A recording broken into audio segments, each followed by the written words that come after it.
The Cybrarian presents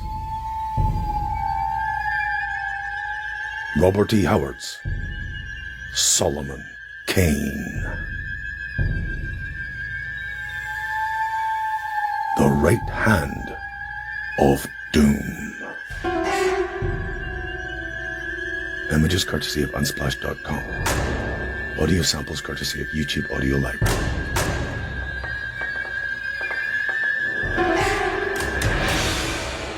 Disclaimer. The following may contain violence and language that may offend.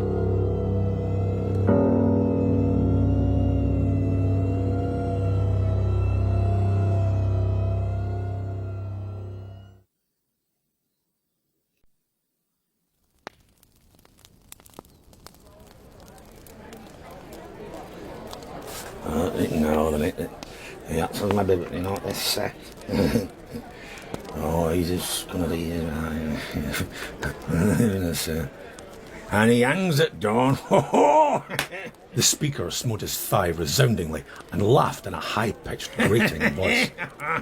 He glanced boastfully at his hearers and gulped the wine which stood at his elbow. The fire leapt and flickered in the taproom fireplace, and no one answered him. Roger Simeon, the necromancer, sneered the grating voice. A dealer in diabolic arts and worker of black magic. My word, all his foul power could not save him with the king's soldiers surrounded his cave and took him prisoner. He fled when people began to fling cobblestones at his windows and thought to hide himself and escape to France.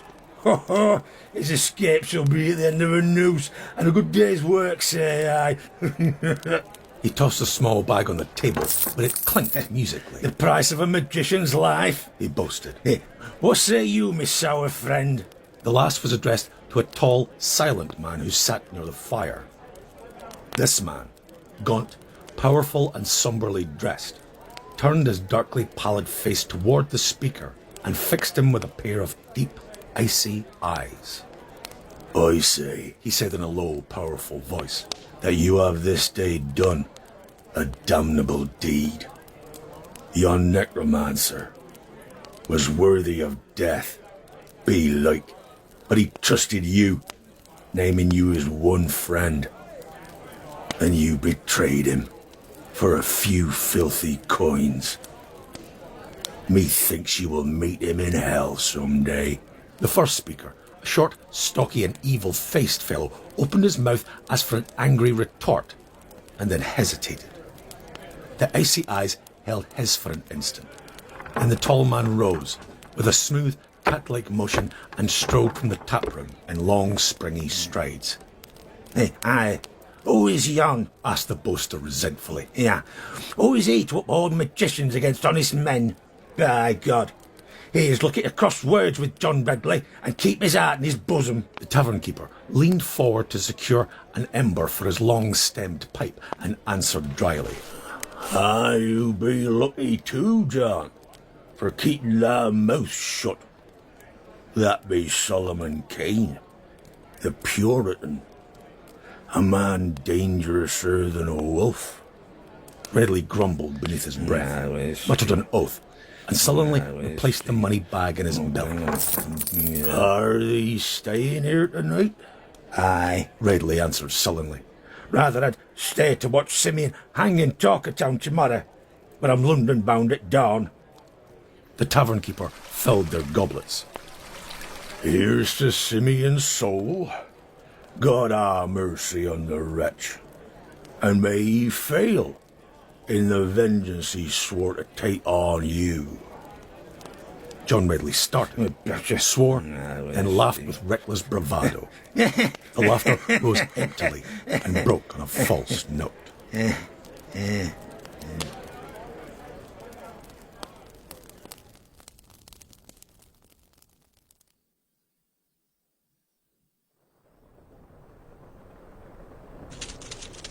Solomon Kane awoke suddenly and sat up in bed. He was a light sleeper, as becomes a man who habitually carries his life in his hand, and somewhere in the house had sounded a noise which had roused him. He listened, Outside, as he could see through the shutters, the world was whitening with the first tints of dawn. Suddenly, the sound came again, faintly. It was as if a cat were clawing its way up the wall outside. Kane listened, and then came a sound as if someone were fumbling at the shutters. The Puritan rose, and sword in hand, crossed the room suddenly and flung them open. The world lay sleeping to his gaze. A late moon hovered over the western horizon. No marauder lurked outside his window. He leaned out, gazing at the window of the chamber next to his. The shutters were open. Kane closed the shutters and crossed to his door, went out into the corridor. He was acting on impulse as he usually did. These were wild times. The tavern was some miles from the nearest town, Torkerton. Bandits were common.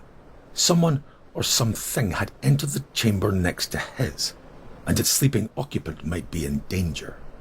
Kane did not halt to weigh pros and cons, but went straight to the chamber door and opened it.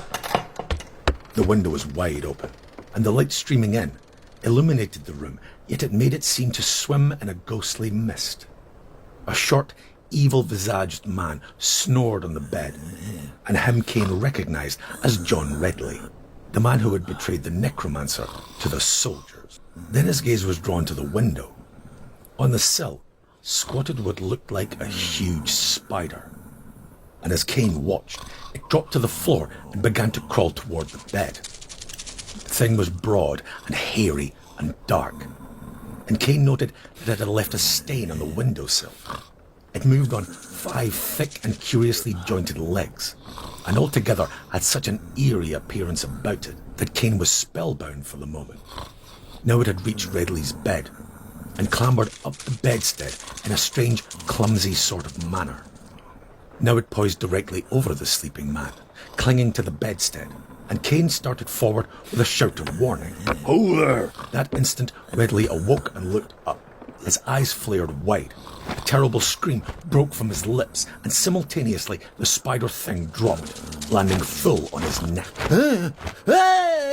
And even as Kane reached the bed, he saw the legs lock and heard the splintering of John Redley's neck bones. The man stiffened and lay still, his head lolling grotesquely on his broken neck, and the thing dropped from him and lay limply on the bed.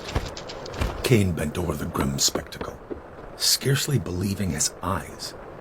For the thing, which had opened the shutters, crawled across the floor and murdered John Redley in his bed, was a human hand.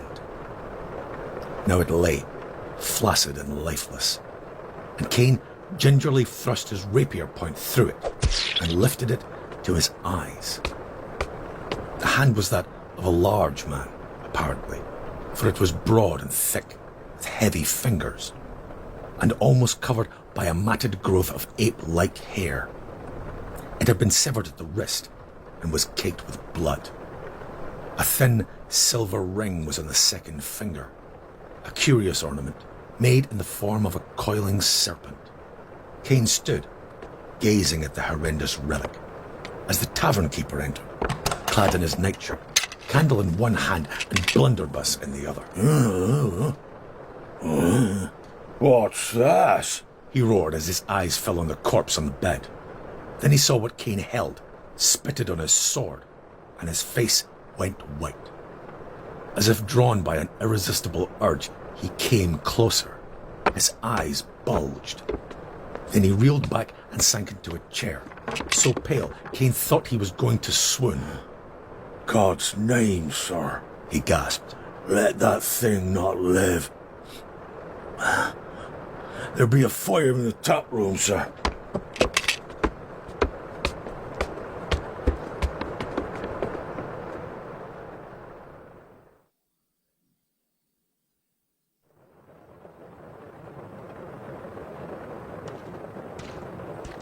Kane came into Torkerton before the morning had waned. At the outskirts of the village, he met a garrulous youth who hailed him. "Sir, like all honest men, will you be pleasure to know that Roger Simeon, the Black Magician, was hanged this dawn, just as the sun came up?" "And was his passing manly?" asked Kane somberly.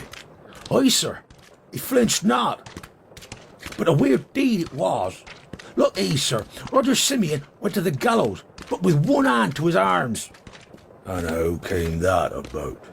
Last night, sir, as he sat in his cell like a great black spider, he called one of his guards and asked for a last favour. Bade the soldier strike off his right hand. The man would not do it at first, but he feared Roger's curse. And at last he took his sword and smote off the hand at the wrist. Then Simeon, taking it in his left hand, flung it afar, through the bars of his cell window, uttering many strange and foul words of magic. The guards were sore afraid, but Roger offered not to harm them. Said he hated only John Redley that betrayed him, and he bound the stump of his arm to stop the blood. And all the rest of the night he sat as a man in a trance, and at times mumbled to himself, as a man that unknowing talks to himself. And to the right, he would whisper, and bear to the left, and on. Oh, sir, 'twas grisly to hear him, they say, and to see him crouching over the bloody stump of his arm. And as dawn was grey, they came and took him forth to the gallows. And as they placed the noose about his neck, suddenly he writhed and strained as with effort, and the muscles in his right arm, which lacked a hand, bulged and creaked, as though he were breaking some mortal's neck. And then as the guard sprang to seize him, he ceased and began to laugh. And terrible and hideous his laughter bellowed out, until the noose broke it short, and he hung, black and silent, in the red eye of the rising sun. Solomon Kane was silent, for he was thinking of the fearful terror which had twisted John Redley's features in that last swift moment of awakening and life, ere doom struck. And a dim picture rose in his mind, that of a hairy, severed hand, crawling on its fingers like a giant spider, blindly through the dark, nighttime forest, to scale a wall and fumble open a pair of bedroom shutters. Here his vision stopped, recoiling from the continuance of that dark and bloody drama. What terrible fires of hate blazed in the soul of the doomed necromancer, and what hideous powers had been his, to so send that bloody hand groping on its mission, guided by the magic and will of that burning brain. Yet to make sure, Solomon asked, "And was the hand ever found?" "Nay, sir. Men found the place where it had fallen when it was thrown from the cell, but it was gone, and a trail of red led into the forest. Doubtless a wolf devoured it." "Doubtless," answered Solomon Kane. "And were Simeon's hands great and hairy, with a ring on the second finger of the right hand?" "Aye, sir.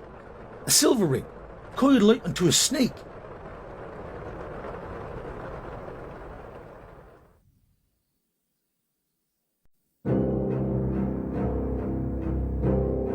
Thank you for listening.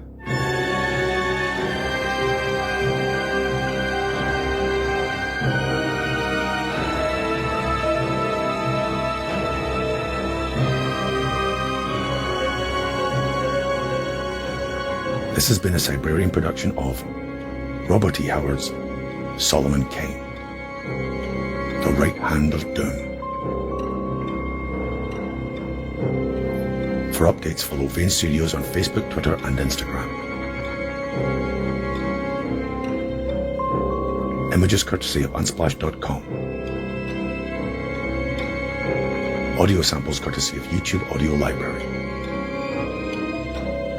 The story is available to download on Bandcamp, to keep and listen to, wherever you are, ad-free.